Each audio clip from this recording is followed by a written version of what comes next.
5 home remedies to beat cold and flu instantly. Remedy 1. Honey and lemon. Mix a tablespoon of honey and a squeeze of lemon into a cup of hot water. This soothing drink helps to relieve a sore throat and boost your immune system. Remedy 2. Ginger tea. Boil fresh ginger slices in water for 10 minutes, then add a bit of honey. Ginger is great for reducing inflammation and easing congestion. Remedy 3. Steam inhalation. Fill a bowl with hot water.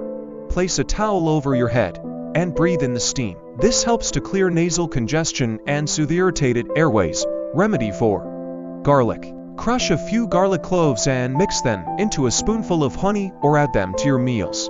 Garlic has natural antiviral and antibacterial properties that can help fight off the infection. Remedy 5. Chicken soup. Chicken soup.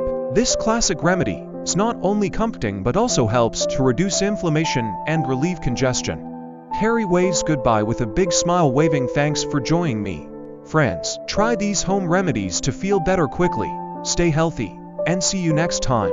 Don't forget to like, share, and subscribe for more healthy tips.